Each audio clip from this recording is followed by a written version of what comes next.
Hello, everyone, and welcome to today's virtual roundtable, Constructing Connections, Developing Chicago's Clean Energy Workforce. My name is Twyla Neely-Strite, and I'm the Education and Operations Associate at Illinois Green Alliance.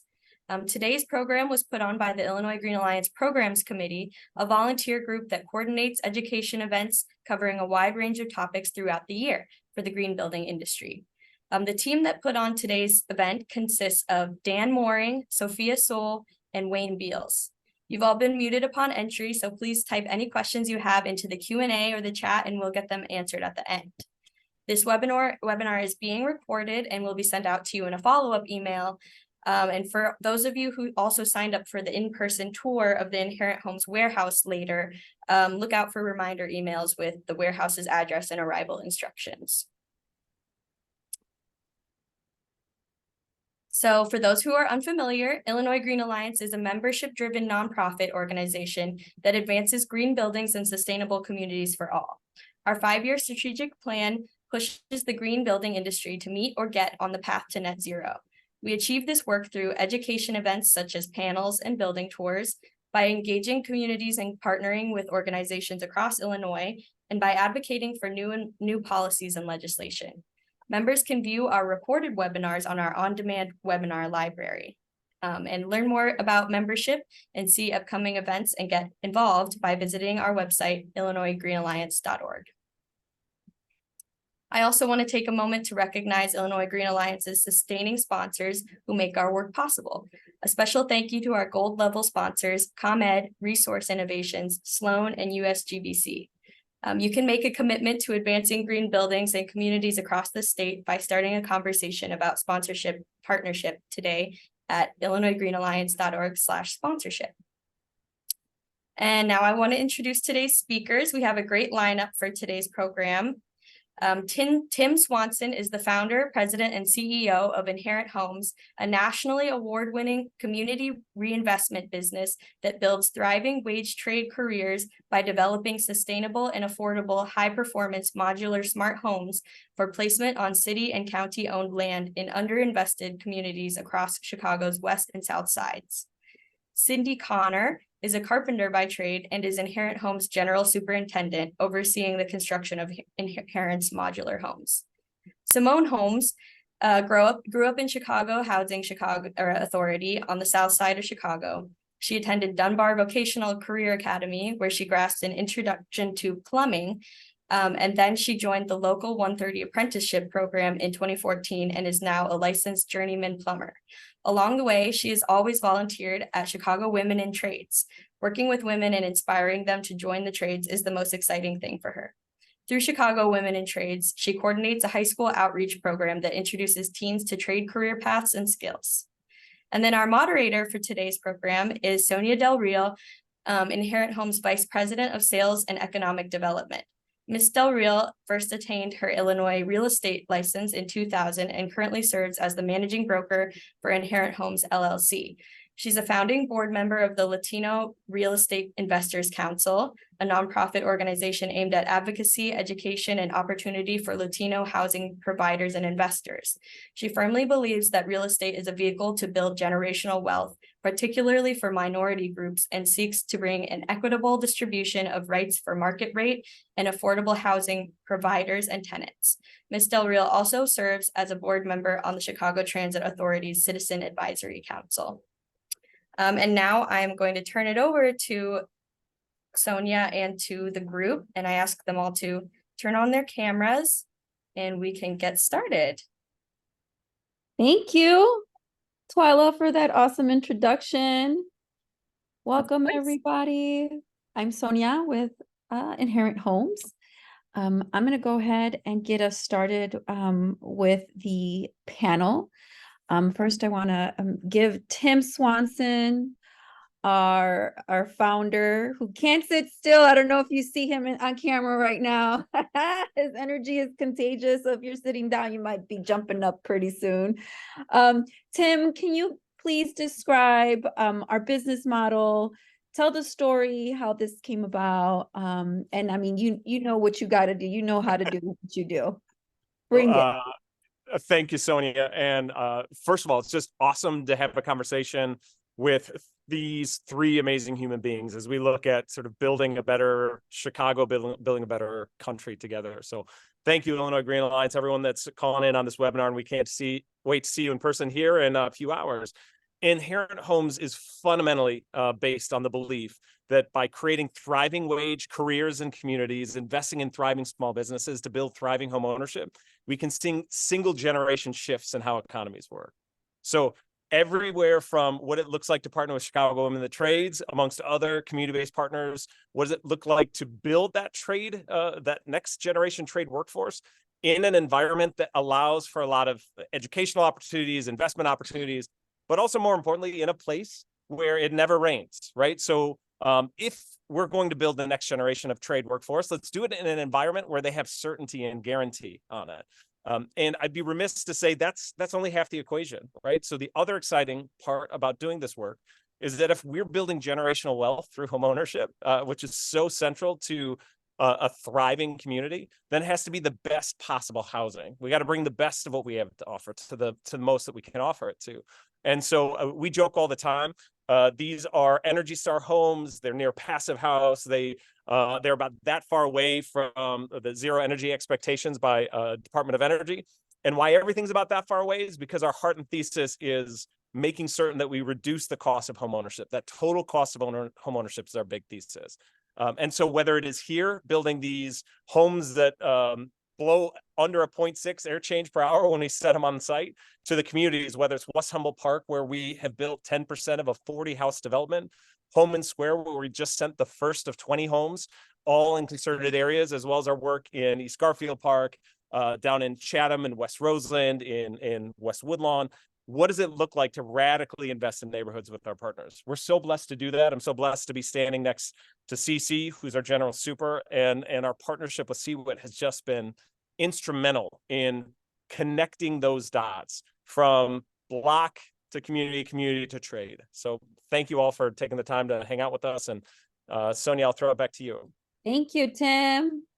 I will say this, I've been in this industry, particularly in sales, for the last 23 years.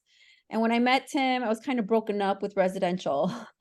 And so when I got to walk into the facility, I saw what he had going on there, and I understood the thesis of reducing the cost of home ownership, and this green effort was part of that.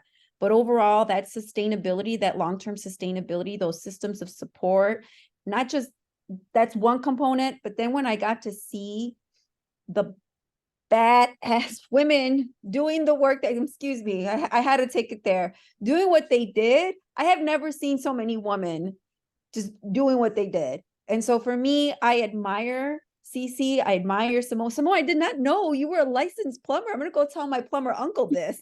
That Yes. That's like mind-blowing.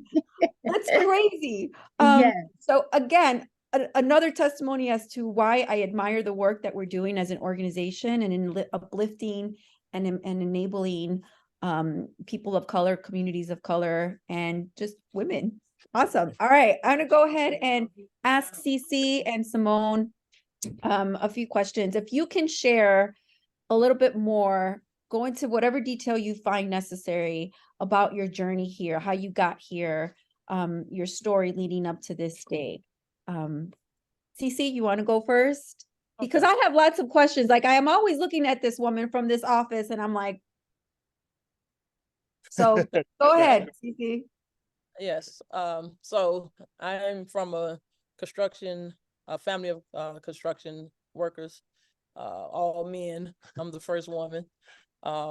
So I started at Chicago Women Trades about 2001 and got into the Carpenters Union pretty quickly. I think that was also 2001, right after I graduated. I started right away, probably within the next week or two.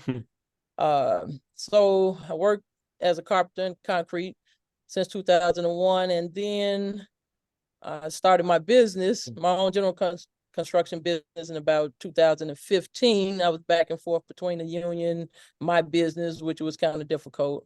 So I ended up leaving the union and just, doing my own business, trying to prosper at that. it was really stressful and hard. So, and the body was breaking down. So I was looking for another job to stay in construction, but not actually do the work. I wanted to try to lead the work, or, you know, be a foreman, superintendent, or something like that. And so I reached out to Jane Verlinga at Chicago Women in Trades, and she said, wow, she knew about Tim and hearing what they were doing. I think she had already sent a couple of young ladies over here, and she said it's probably an opportunity for you over there. And she hooked me up with Tim, and here I am. Yeah. Yeah. And Cece's being modest here too, y'all. It Yes, she has is. been a Yes, she is. joy to have her as part of the team, because she comes from a background in education. She's worked the trade. She's taught at Chicago Women in the Trades. And that's what it's about, right? It's about, if we're going to create the next generation of trade workforce, we have to be able to invest in individuals and sort of teach them the better ways to do it, which you do every single day. Yes. Which I appreciate. Thank you, Tim. Simone. Yes. So I would definitely say how I started my journey. It would be I went to a vocational high school, which is Dunbar Vocational Career Academy, and they offered so many trades there. It was a vocational high school, so we was able to choose from plumbing, auto mechanics, and carpentry. So I thought I wanted to be a carpenter, and needless to say, that didn't happen. I became a plumber. But I met Chicago Women in Trades while I was still in high school. So that was 2001 when I met them. And they brought along the sparkle, just enough sparkle for me to understand that I'm at the right place. This is for me, and there's no need to shy away from it. I'm exactly where I'm supposed to be. And they encouraged me to show up every day and to put my best foot forward.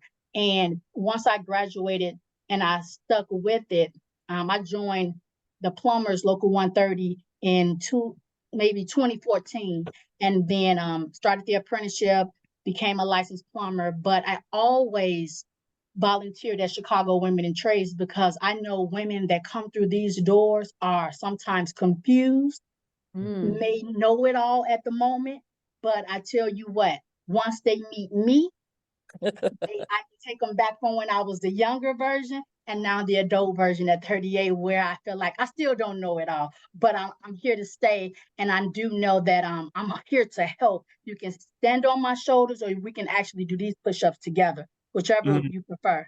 I promise to stand here before all the women and let them know that I just got your back. And that's just the beginning, the footprint that I'm designing here at Chicago Women in Trades. And I help young girls do it at a high school level, because I know that it's pretty hard at that level to decide that this is what you want to do working in the trades. That's right. That's awesome to hear. I think that's extremely important.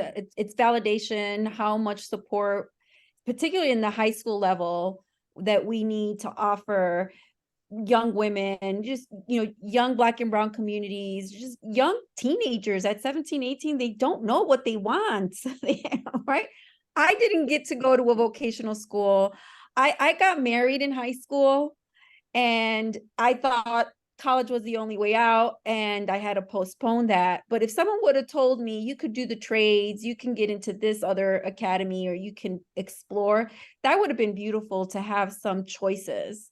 Because I feel like college was just pushed down on me, right? And I don't regret it, because it's your education, but it would have been awesome to hear other opportunities outside of college, where I can build lifelong skills, and I wouldn't have to be paying people to fix my house every other year and paying phenomenal prices and getting taken advantage of, as some homeowners do. So I appreciate that hard work that you're giving, pushing forward. Thank you, Simone. All right, let me ask you both. Well, Simone, maybe you can get started. What makes someone successful in the programs that you're running? Give us some characteristics, some gravitas, what do you identify an individual that will make them successful? That's a good question. So definitely with my young people, when it comes to being successful, it does not look like when I'm working with adults. When it comes to my young people, I would like to just change the whole idea of showing up. if you're going to show up, we're not going to show up with an attitude. If you decide that you're going to wake up this morning and be on your way, we're going to do it with a smile on our face. When we enter the room, we cannot let anyone know what's bothering us. And our young folks love to share everything that's going on, and we're not doing that. Not today. We're we're not going to do that. But I'm also so eager to build the characteristics, the confidence, and the connections that we're making. I don't like when like if my young folks in a room with other adults, we don't want to stand out in that manner. We want to be seen and not heard, but when someone hears you, we want to be talking on a level where we're trying to understand. We're maybe asking the right questions, and no question is a dumb question, because if we have questions for the adults in the room, then we need to ask them. But that's the one thing that I share with the young people. So in order for them to be successful in my program, we have to start showing up on time. We have to be on time. And I explained to them 30 minutes is on time. That's not early. And I get a lot of pushback because as an adult, our day may start at our jobs at 6 a.m. when it comes to construction. And my young folks is not with that at all. So I get a lot of pushback on the 6 o'clock start. But so being successful in my program, we're going to get the young folks to get there on time, and we're going to build our characteristics. We're going to make sure we understand that we are available. When we show up to work, we are available, not just just taking up space. We want someone to be able to lean on us as young adults. I want to be able to lean on them as their teacher. I want to be able to reach out to them, ask them a question, and ask them to do some things. So in order to be successful, you need to have confidence. We're not being sluggish in our chairs. We're not sitting back. We're not having our head down. We have our head up. We have our clothes tucked in. We're ready to go. We want to look professional. I want all these things set in place. So when I send them over to Cece and Tim, I want them to reach back and email me and say, Simone, you sent us a good group. Yeah. Simone, And guess you- what? Simone you sends sent- us good groups regularly. So thank you, ma'am. Yeah. How about you, Cece? What would you say makes someone successful as you're working with them here? Yeah, what I would say is pretty much everything Simone said. She's correct. We want to teach them all those things. I also, just to add on to that, I think that it also takes a good leader, a good leader, someone to guide them in the right way. We have to be patient with them, teach them to be professional, just show them the right way. All the things that Simone said, it's not going to be easy. It's going to be hard. They're going to want to quit, but we have to keep pushing them and just encouraging them to be strong, hang in there, and it'll get easier as time goes on. Yeah. One of the really neat things I think about our partnership with Chicago Women in the Trades and what we're doing here, we've had 2 really amazing CWIT grads who've worked with us for about a year, building housing, folks that entered that program never working the trades, for those particular that I'm thinking about. Left here after building a couple houses and are now in the apprentice program. One of them just started, a week ago. Yeah. And last month we cut a cake, right? It's so important, whatever path we can take, to invest in people in the right way, so that just as Simone prepares people for a construction site, Cece prepares them to excel, not just to be another sort of neck down worker, but somebody who thinks and knows and is proactive and can excel. That's what it actually looks like when I see both of y'all invest in these young women and men. Yeah. Are there any challenges or habits or traits that your students or even the trainees have to change or transition out from to develop in the particular roles? As you work with them, what are some things that you're seeing common or just that stand out there that they have to unlearn, so to speak? So the one thing that I feel like my students will have to unlearn is I have to tell them the same thing over and over and over. So they teach me to have patience, and I help them understand that once you leave from up under my umbrella, a lot of people or the boss may not want to continue to talk to you and explain things over and over and over. Maybe once or twice, but for me, I'm saying the same things over and over. But I think it's only funny to me because they have no idea. We can't blame them for having no idea what the world is ready to do to them. And the opportunities that's out there, I just want to help them see it. I just have to pique their eyes just a little bit, and then the best part is to take them on field trips. So once we're coming back from a field trip, it's like, oh, I understand what you were saying. I understand that I couldn't talk while someone else was talking. So it's just the young folks' behavior that I have to help them with, which is fun for me because I remember being that young, and I know for sure I was always told to be a better listener. So I just make sure that I try to implement that into the young people because it could be a downfall, but not when it's under my care. I just can't. I just don't want that to even show. We talk about it at the beginning of the day, and we also wrap it up with behavior. We have to get that under control. Yeah, I also agree with Simone said. I don't think that is something that they have to unlearn, but as he said, in construction, we don't want to repeat things 3, 4, 5 times. So we have to teach them to pay attention and learn to catch on and comprehend.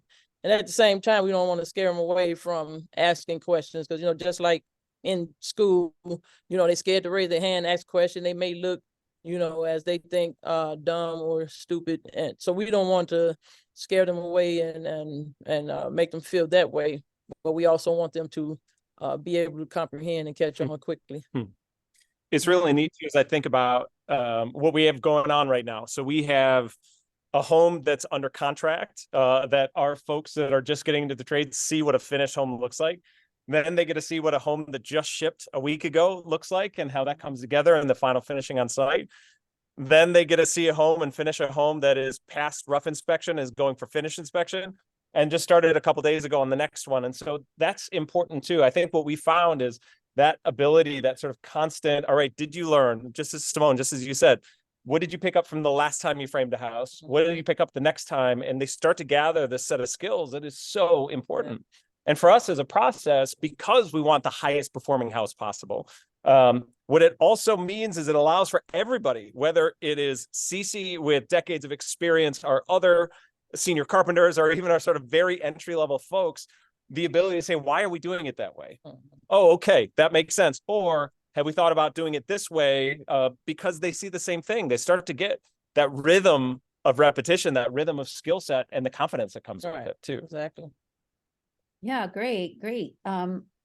Tim, I'm going to ask you to describe in a little bit more detail the partnership we have with CWIT, how you even approach CWIT. We know the story, how you got connected with CC, but what does that partnership look like in terms of our role in, in developing as developers and builders?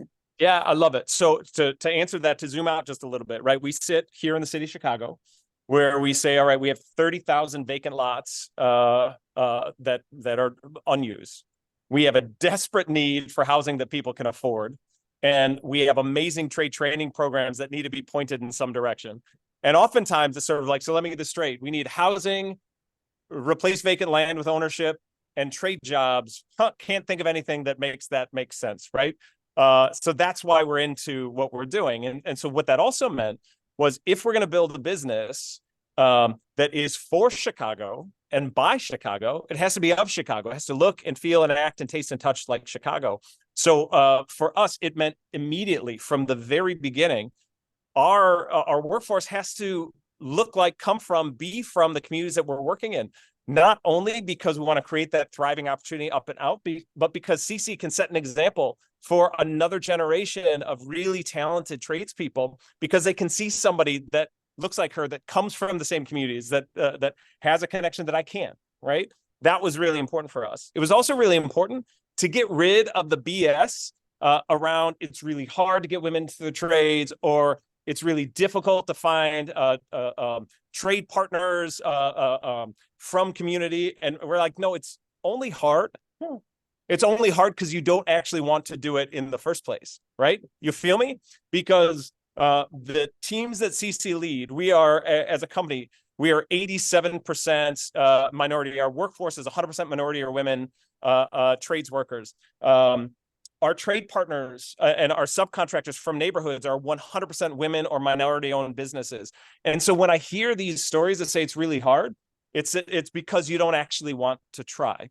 So now we go to, all right, so if you go out into the trades and you can't find enough to reflect the demographic, we're half men, half women in the city. Why wouldn't a business be the same thing? If you can't find it, then you have to go to the source. And the source is organizations like Chicago Women in the Trades, or Revolution Workshop, which is working on the west and south sides of Chicago to create a path to trade skills, or even Care Collective that looks at reentry and second chance opportunities. For us, all of those are where we believe, because if we're going to make housing for all, then it has to be done by all, and everybody, including our entry-level folks. If they can't come together and buy the house they just built, then we did it wrong, y'all. And so that's why from the very beginning, it was like, all right, this is how we're going to operate. See what's shaking, who you got for us, right? And it has been such a blessed relationship with Chicago in the Trades, because we can have that. And then that feedback that Simone talked about, that sort of real time back and forth, like, hey, we've got somebody that they're high performer, they're dealing with some stuff. We can only support them so much. Can you come back around and start checking them from the human level, right? That sort of well-rounded approach, that's how you take somebody who's trying to figure out if this is for them and create the next generation of CC, the next generation of Simone. In fact, the next generation of you, Sonia, right? As we build houses around elementary schools, and those 7th and 8th grade women look out and say, I didn't know I could do that. What else didn't I know I could do? To which Sonia rolls in and is like, let me tell you everything that you can do, because you all are awesome and skilled, and there's a whole world that we can expose you to. That's right. All right. Oh my God. Okay. How do I follow that up? How do I follow that one up? Okay. I got a lot of comments, probably outside the scope of this conversation, but why don't we get a little bit more technical in terms of the product that we're delivering, Tim, or CC, as you're building it. I don't know. I'm going to put my sales hat on really quickly. I don't know if everybody knows, but we're building the modular homes. What you see going on in the background right now behind Tim and CC, and what you're looking there is a future 3-bedroom, 2-bathroom house, 1,455 square feet, all electric. Boogie woogie woogie. I'm sorry, I know that's cheesy. I'm trying to find the song to play to trigger one. All electric home, all electric appliances, solar panel ready, EV ready. Can you talk a little bit more about that design, Tim? And we know, to conserve the cost of home ownership, but if you can speak a little bit more about the product that we're delivering. Absolutely. And so for us, right, it's really important, if we're going to build generational home ownership, generational wealth through home ownership, those houses have to last generations. So starting with locally sourced Forest Stewardship Council wood, making sure that we're building high quality housing, insulating them, buying all our parts and pieces as best we can locally and regionally, right? So shrinking the footprint of what that supply chain looks like. As Sonia talked about, these are the best dang houses being built in Chicago. I have a bit of bias, but the reality on these things, they're about 1,450 square feet. We did a ton of focus group work in 2018, 2019 on the west and south sides to really understand housing typologies, housing needs. So these are on frost protected shallow foundations. They come in 2 modules. Those modules are fully finished before they roll out the factory. So this, in just about a week's time, so just under 3 weeks, we'll have a fully roughed first and second floor. City of Chicago inspectors come, they inspect it, they bless it, and then in a few more weeks, we have it fully finished with floors and doors and trim and counters and cabinets, and it rolls out the door. And so this idea of taking a vacant lot in a neighborhood and have a family on that in just a couple of months, that's important to us. The attention to detail on these housing, because CC can lead our young people to really intentionally, and her team of senior carpenters can do the same thing. We're seeing that quality tick up one by one. And so we're seeing the performance and the quality sort of eke its way up. With Slipstream and ComEd, are all electric, qualify for the all electric subsidies that come from ComEd.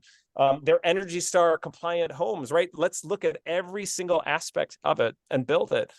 And so it's not just about who builds the house and getting that house in the neighborhood, but we have an amazing group of partners that we've been working with, for example. So folks like Google provide all the smart technology in the home for us. So making certain that it's accessible for all abilities in our homes.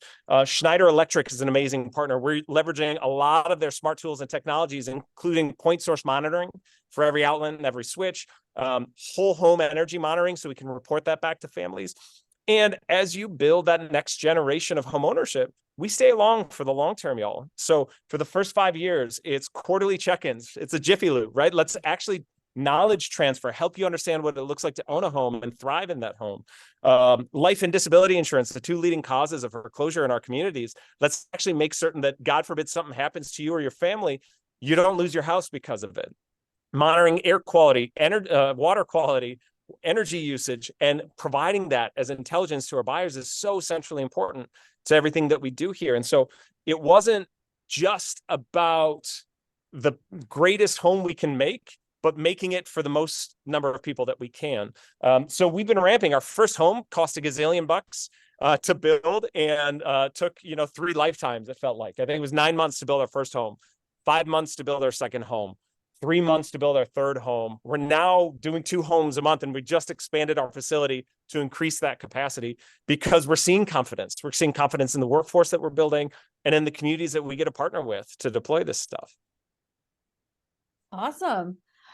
I have a bunch of follow-up questions. I'm going to address one of the questions that came in from the audience in terms of who is our typical purchaser of these homes? Can our team afford to live in the communities where they work?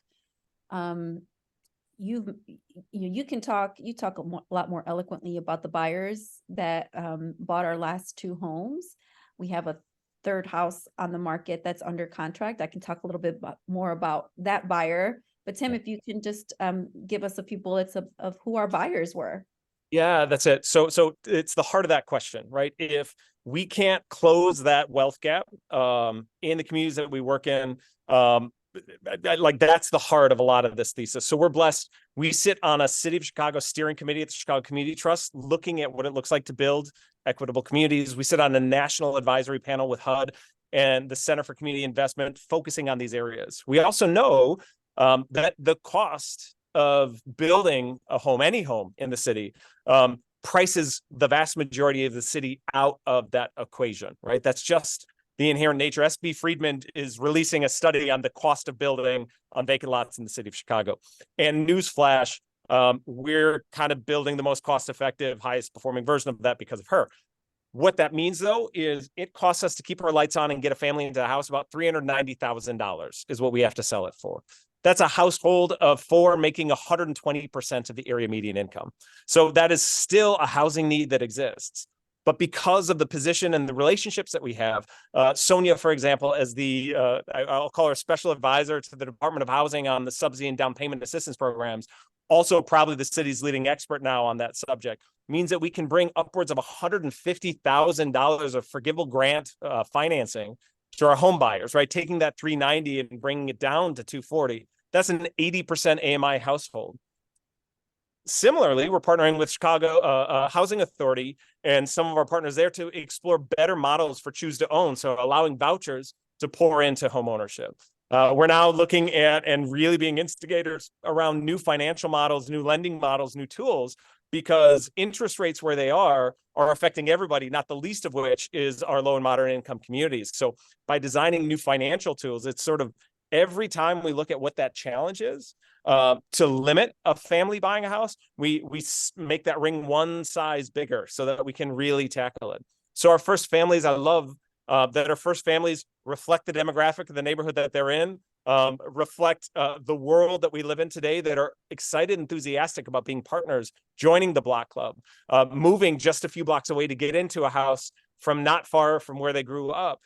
That's really important to us. And so that's the deep work that Sonia does with our partners, meeting locally. You were at the YMCA yesterday for your standing meeting. The elementary school, we do financial literacy courses for parents and guardians. Neighborhood housing services is a deep, deep partner of ours, getting that counseling ready and that family ready to go. everywhere that we can, our effort is to bring people from local community into ownership in that community. Yeah, I'll just premise that on, we're not just building green homes, we're building home ownership by providing all these resources and doing the outreach and providing supports for families so that they can stay and afford to live in the communities that they grew up in.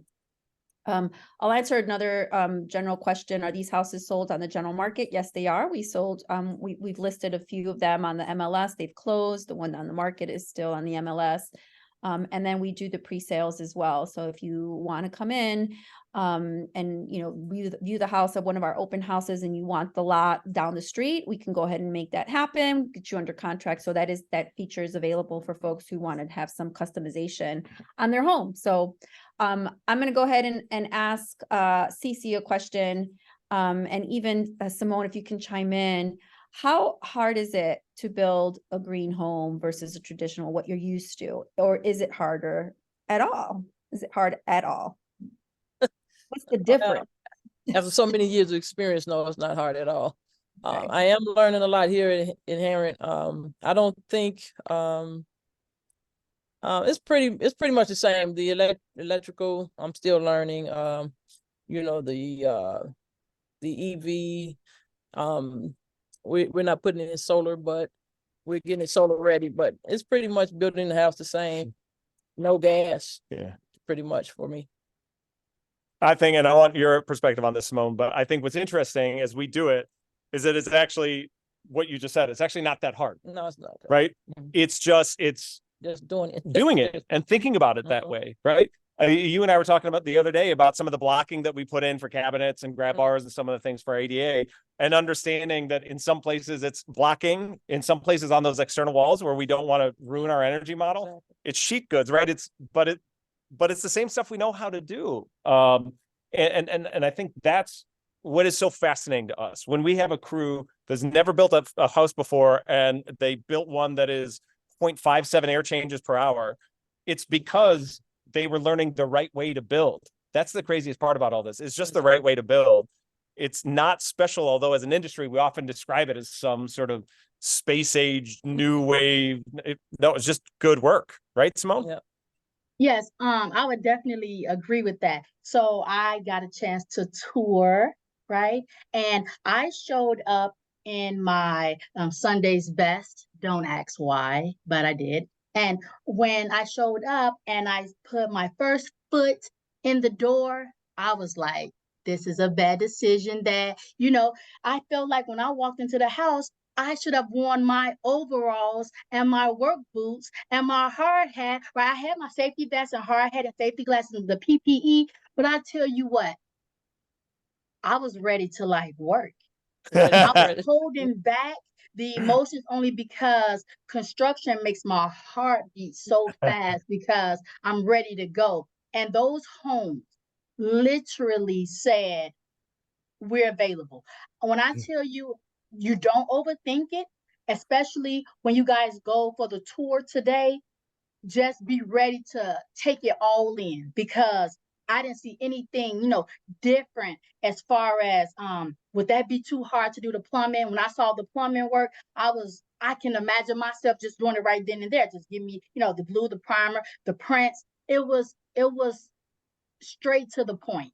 And as long as you work together, you could do anything, even if you felt like it was hard. But when you work together, all the ideas come on the paper, they start jumping out at you. Everybody go their different direction, but always come together collectively to brainstorm on the next project. So definitely 5 thumbs up because these homes are amazing. Thank you. you. Awesome. Here, I want to get a little bit more technical too. Maybe Cece and Tim, you can chime in on this. Can you dig a little bit deeper into the component and each of the home components and in the steps, how to instruct and do quality control with the construction?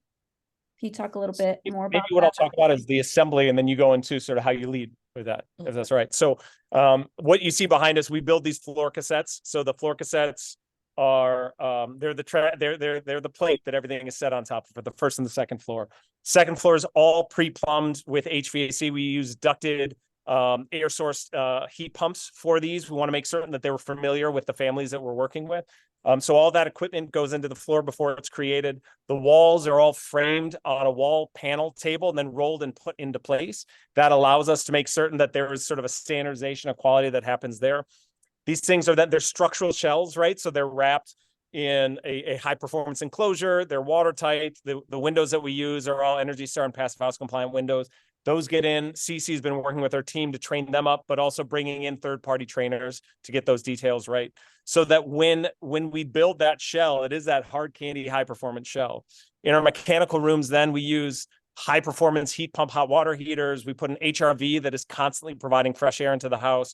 Like I said, a 18 SEER, a variable speed 3-ton heat pump. To make certain that we can tie those systems together and that it operates concurrently. All those systems happen in here in very specific and regimented ways. As Simone mentioned, right? Our plumbing stack is the way we think about it. It's a simple stack. Everything is back to back. Everything is low flow. Everything is thought about what it looks like and what it means for the way we build houses. So from that house, it rolls out the door to the continuous installation we put on site, the siding that you oversee with our trade partners. We endeavor to make certain that every step of the way, we're checking, we're guaranteeing, we're checking, guaranteeing. And you're doing that now as you continue to refine our work steps, right? This is exactly how the wall goes together. This is how we check it. And some of the ways you think about that to lead your team. Exactly.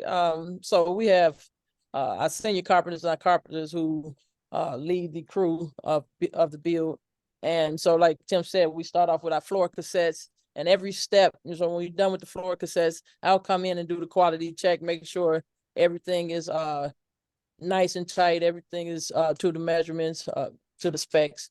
Then we'll move on to the next step, and then we'll continue to build like that. I'll do a quality check on each step before we move on. We seal every gap, every hole, we make sure everything is to the T, and then once we ship it out and our subcontractors become involved, and then I'll make sure I do the quality checks on them. Every hole, every gap is sealed if there is any, hopefully not too many of those. So we'll just keep moving like that and making sure we give it the energy efficiency that high quality and energy efficiency. And what's neat about a feedback loop that we get to have here is as CC is working here with her teams, just 50 feet away is our design team and our design manager, our procurement, so that we can have that conversation. So, hey, come out here. We're trying to figure out how to make this detail work, or we found a better way. Can we introduce that for the next house, right? So that feedback loop means that every single house that we do is getting better and better, not just because we're designing it right, but we're designing it to be built, which is important. So for all of you on the call that are in the design or construction profession, you know how that looks when you're working hand in hand, means and methods meet design and intent coming together. That's how we're able to kind of ensure that. What it also means is that for our trade, because again, we're committed to sort of deep community-based trade partners. For HVAC, we're bringing a generation of HVAC trade partners into the world of heat pumps and what that looks like, getting rid of gas as a fuel and educating up on what that actually means. We're ICC certified so that we can partner and bring in our trade partners to do that. Our plumbers thinking about the same thing. We're now having conversations with our plumbers and the city of Chicago about the size of feeds that need to happen when you have everything as high performance, ultra low flow systems. Same thing with ComEd as we look at it, and as CC alluded to, these are solar ready. And the biggest reason for that is that we incentivize as a country homeowner solar installation, not builder solar installation. So when we get that family into the home, we're also like, here's the application. You can go ahead and have your solar array set up for you. So all of it is around the sort of feedback loop and this responsiveness where we're all pulling on the same rope together. What it's also meant, and I just want to go a little bit deeper on that, even with our supply chain partners, when we talk about a higher performing system, all right, insulated sheathing for our house, they come back with us and say, that's way too expensive for what you're trying to do. But we're able to say, well, look, we go around the house 4 times with our team. These are the costs of all those. This is the labor. We can quantify the better assembly and bring that to the project as well. And so even with our supply chain partners, that education piece of saying like, don't just tell me it's too expensive when you're comparing a sheet of plywood to an insulated sheathing product, because this thing is replacing other things, right? So every step of the way, internally and externally is that sort of education path. Great response. All right, we're at 12:50. There's a few questions we didn't quite address yet. You're gonna like this one. I love the way you answered this one. What is the goal? Net zero passive house? Question mark. What is the goal? Ooh, Yeah. y'all, the goal, let's get real. The goal is more liquidity in working class families' pockets, homes that they can pass on generation after generation, wealth created and stability. That's the goal. Now, the specific points that we just talked about there, what we're able to do now, and with our partner at Schneider and with ComEd, we're starting to have really, and with Google, right? So that trifecta of people way bigger than our little shop here in K-Town. What we're saying is if we come and within 2 city blocks put 40 high performance solar houses and Elevate Energy comes in and provides energy retrofit grants, well, now we're starting to talk about what it looks like to create community-based micro solar resilient systems with our dear friend Naomi Davis and Blacks and Green. That's exactly what we're looking at in West Woodlawn, where if we're going to infill a neighborhood, what if that neighborhood becomes public utility? So what does it look like when a neighborhood produces more energy than it actually takes in? Because guess what? So many of our working class neighborhoods are neighborhoods that put in more energy in this city than we give back to them. So what does it actually look like? Whether it is real sort of electrons or just social capital that we can celebrate and see that shift going forward. So to what you just said, yes, all the above. But our priority day in and day out is getting rid of utility bills, allowing a house to power one's transportation, ideally getting rid of private transportation in general, but understanding for our workforce, that's an important piece. Stabilizing neighborhoods in better ways is our thesis every day, all day. More dollars in community, it means more local investment. Awesome. I'm gonna ask 3 more questions. I think that'll put us at time. Who's doing the electrical work? You can answer that. So we are inherent as a licensed general contractor and electrical contractor.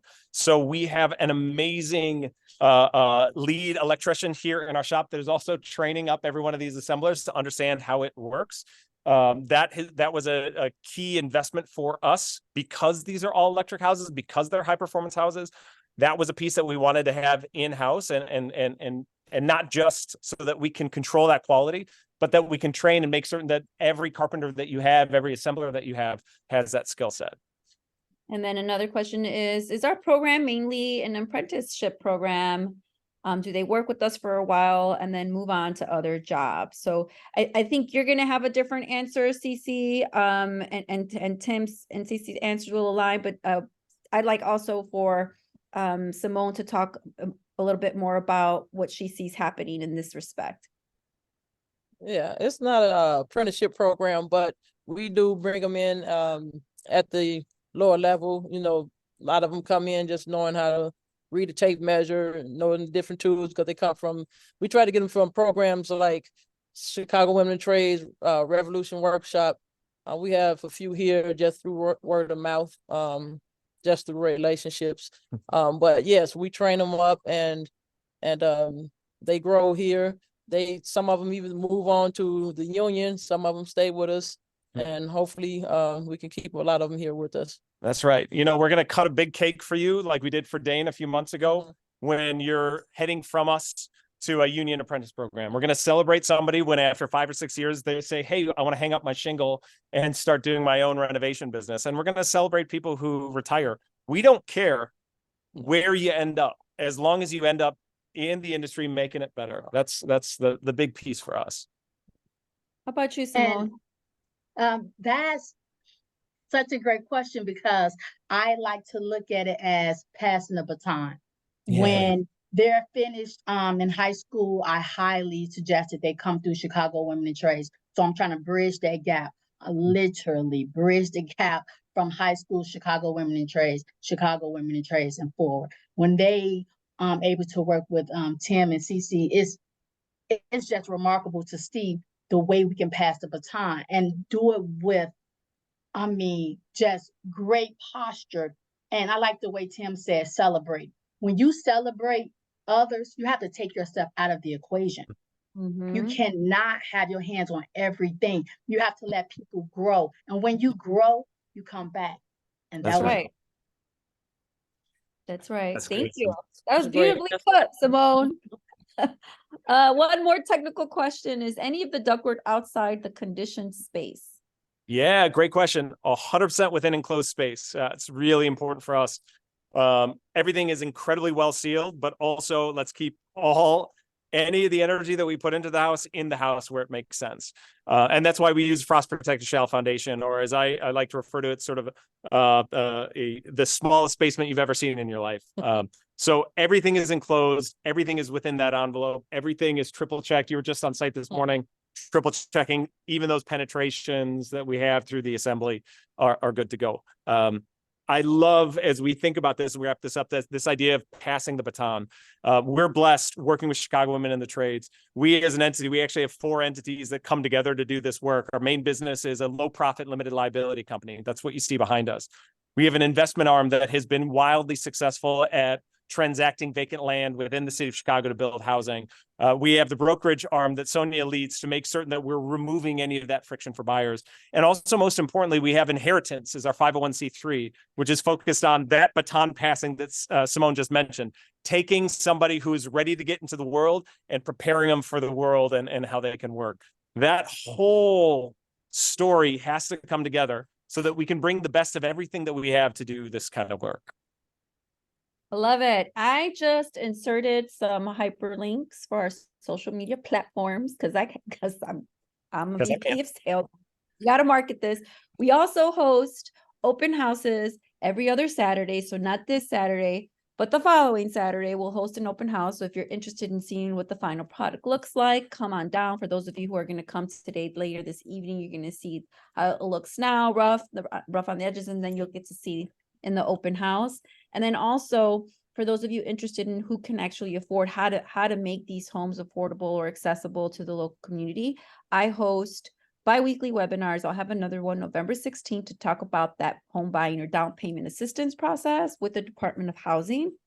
So we'll talk about that. If you know anybody in the market looking to purchase or trying to get an understanding of how to buy these green homes, I'll put that hyperlink in the chat box as well. Any closing words, Simone? Yeah, so my closing words is anybody that's going to take a tour or visit Inherit Homes, I want you to keep an open mind. Just keep an open mind and enjoy the visit, but also understand that this is a community. In order to build a community, we have to be able to listen and learn from one another. Y'all have a blessed day. Thank you, Simone. We appreciate you. Thank you. Thank you all speakers for joining us. I think everyone agreed that this has been a really exciting program and you all are doing really great work. So anyone who's joining us today at our tour starts at 5:30 and you'll be receiving an email with some details. You can also reach out to me if you're interested in joining late. I think you might still be able to register through the Eventbrite. And you can also reach out to me and we can figure something out. But thank you all. Our speakers will be here. I don't remember, Simone, are you going to also be at the tour? Yes. All right, then we'll all be there and everyone is happy to chat further and we'll walk through the warehouse and see some of the work they're all doing. So thank you for joining and you'll receive this all in a follow-up next week. Thank you all. Have a good one. Thank you. Thank you.